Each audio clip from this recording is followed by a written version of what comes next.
All right, this is Ace with RockRevolt magazine. I'm here with Johnny and Daniel. Nothing more. What's going on, guys? Much. Last show on this run of the tour, and we got like a 2-week break, so we're excited about today. Just to You're going home? Going home for about 2 weeks. Do you remember what home looks like?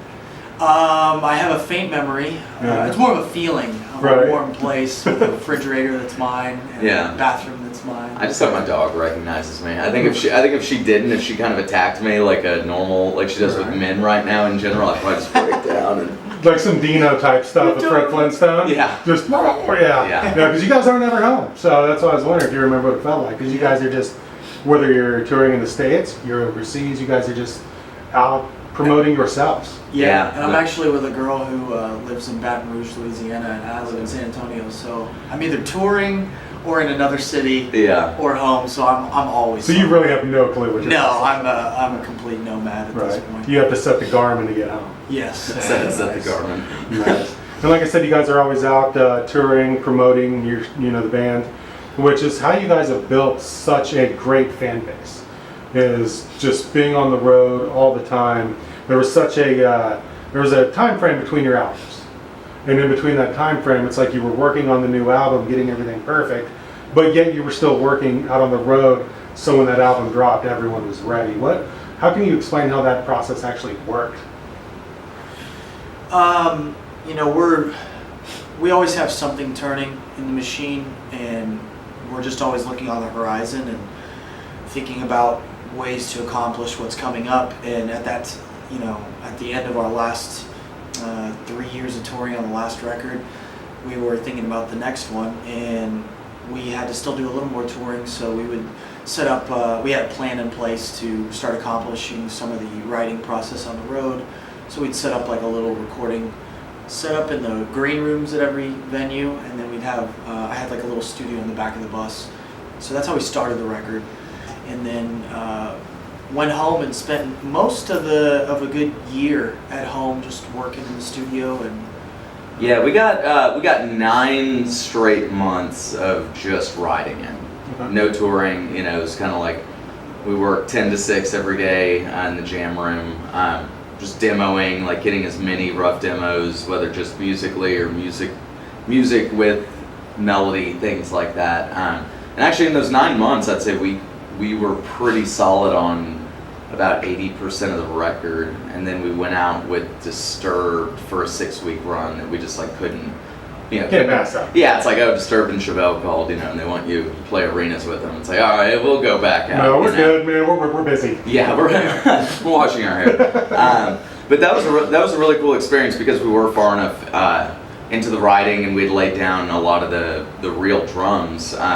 That we got to do a lot of the production for guitar and bass and things like that, and in the back lounge of the bus or in these dressing rooms, underneath a hockey arena kind of thing.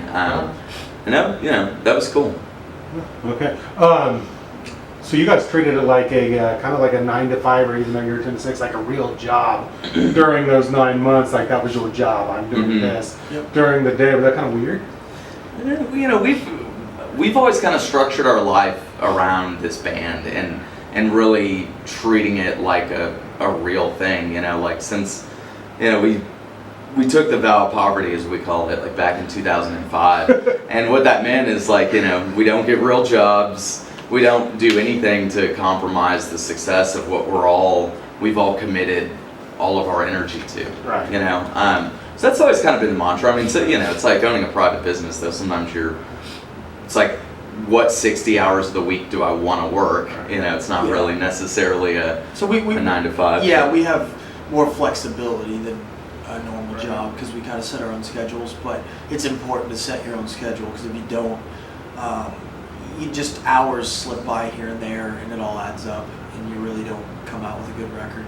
And you said 05, man. That's almost 13 years.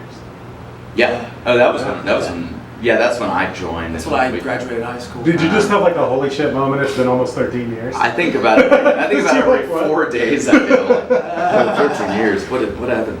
Was there any moments in that 13 years where you guys thought this ain't gonna happen? I don't think. Or do you guys just power through it like, we are doing this? Yeah, we kind of set out with the philosophy of, hey, everyone who's not in the music industry tends to think that it's a game of luck. Right. But we came out with a music video recently to a song called "Don't Stop," and that song kind of embodies our philosophy, which is like there's a lyric in there that says you never need luck when you don't stop, and that persistence quality, even if it is a chances game with certain opportunities in the music industry, well, you increase your chances when you just put yourself out there more and more and more and more. So you're actually affecting your odds. And so that was the philosophy we took into touring and just said, hey, it didn't happen this year, it's going to happen next year. Let's just get better. Let's get better. Let's get better. That was a very successful philosophy. And it's working, man. It's working. I mean, the new album, you guys are the first band to ever have 3 simultaneous songs on the Biggins Countdown on a XM Octane. I can't. I mean, that's a pretty big deal, man. The album's been well received. What are your guys' thoughts on that? Were you just like, I mean, you guys are probably, overjoyed, overwhelmed with the response of the new album. I'm more tired than I am happy. I thought it would be the other way around. Please explain that. Explain that. Well, it's not like these things are happening, and it's incredible. But, our day-to-day is literally centered around this tour, right. And meeting people and making sure the gear's working and sound checking, and then doing everything we can to put on the best performance possible. So, we're not. It's not like there was a banquet about being the first. We get to like go up and accept a award. We'll celebrate occasionally and make something special of it. You've got to. You have to, man. You get the hard work paying off. You gotta take care of yourselves, man. And every day is a bit of a celebration because it's not like we're out here not having fun or not feeling, what the audience is feeling. Like there's no doubt like an excitement to being on tour, period. So I think we just take those like huge pinnacles of excitement and spread it over a 25 show, 6-week tour kind of thing. So. And speaking of the show and of the, being up there, you guys got a new toy that you've been playing with. Yeah. The Scorpion, which you created. Mm-hmm. Actually, I think the last time I saw you guys in Wichita, you were out in front of the bus welding away on it. I probably was. And you're like, I can't tell you what this is. Just go. Because John was with us and wanted to take pictures of you working, and you're like, no. Yeah, that's right. You cannot. You can't do this. Secret. Yeah, that's right. I forgot. So I mean, that was the early stages of it, because when we saw it, I couldn't tell what it was. Explain the Scorpion tail, how it works, what you're doing with it, Johnny, on stage. I mean, kind of tell us what it actually the intricacies of it are. Yeah, well, it's really just like a particle accelerator that is you approach the event horizon, a black hole is created, and people think we're doing things, but no. No, it's Johnny had this awesome idea many years ago to DJ the band, we call it, meaning rather than a DJ will take recorded audio and chop it and screw it and do the scratch it and things like that.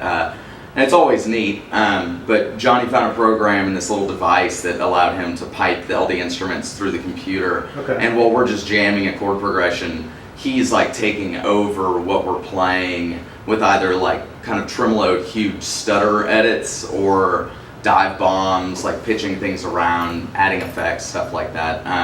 So that was like the baseline of the idea, and it sounded super rad. Right. It's like, whoa, it's like, I'm playing the bass and then it dive bombs on me out of control, and it's like everything's exploding, and it was literally what we were playing and what he was doing to it. So the hard thing was to make something that sounded that huge to us be something that huge to an audience, because it was all done with just this little video game controller looking thing through a laptop. So I just started building. I just knew I needed to make something awesome and huge that took a lot of energy to like bend over, and the audience sees like Johnny wrestling this thing, and it's like he's wrestling the music, and like shoving a lever down, and you hear everything dive bomb, and like hit these buttons and shake the whole thing, and you hear the music do that, dut, dut, dut, dut. It's like a machine gun kind of deal. So that's kind of it, like electronically it's a pretty simple device that I built. It was not easy to build because I basically built the majority of it on my own. I did have some help from a couple of good friends, but yeah, I wanted to get Johnny in the air. I wanted the whole thing to just be kind of violent and huge and awesome, and somehow, over the last couple of years, I've built it. So Does it work getting it up in the air, man? Is it a struggle? Well, he made this air suspension system with airbags, and so Right. I pull a lever and I ride the thing up. And it's pretty fun, actually. And then it's got like a second tilt on it, or where I kind of have to rock it over and it locks like this, and then that's when I stand on it. And it's a little frightening sometimes. Any freak out moments? When we were testing it, it was pretty scary. yeah, I didn't have anything to hold on to either. You're like, holy shit, I'm going over. yeah, it's gotten progressively safer Yep. and sturdier over like the last 6 months of testing. So, Still want to install a chalkboard on the side with how many days. Yeah. How many days safe Yeah. without an accident? Nice. Nice. And you're the test dummy, man. Yeah. yeah. Yeah. Did you guys think about that, or did you laugh? Well, I mean, he's the most in shape out of all of us. Right, He does right. jujitsu. I've seen him Right. fall off things and literally roll out, and I'm like, yeah, that's movie Right. quality stunts. You're like, you know? he's good. If we throw him off, this thing just ejects him. Yeah. It's gonna be okay. Yeah. We'll figure it out midair. Yeah. Roll. Might break his collarbone. I think we'll be all right. Have any like you or Mark been playing and all of a sudden he makes an adjustment? You guys what? And kind of like lose yourself in what he's doing? Oh, I mean, every night. Like Really? it takes control of what we're doing. Right. So if he like stutters it too long, it goes into like the next bar of music, and we're trying to play but not hearing what we think we should, or a couple times like the levers have gone haywire and it's just pitching stuff all over the Right. place. I'm like, whoa. Sometimes it won't work right. Yeah. It's Yeah. just chaos. You're just like up there like, whatever. Yeah. Yeah. Have you ever tried to mess with him intentionally, try to throw him off? No, I mean they're pretty. Or are you going to now? Yeah. Now. Yeah. Hell yeah, man. Well, guys, like I said, you guys, great success with the new album, man. Congratulations. It's a lot of hard work's paid off over the years. Is there anything you want to say to the fans, man, before we let you guys get ready to play to Kansas City tonight? Man, no, just thanks for all the support online, and it's really encouraging to see the feedback. Like, we love when y'all leave comments, tell us what the record means to you or the songs. We'll lay in our bunks at night and read up on stuff, and it's just we spent a lot of time and a lot of energy and heart and into all this stuff. So when y'all share that stuff with us, it's really awesome. So thanks for the support, and we'll see you out on the road. All right, guys. Thank you very much. Yeah.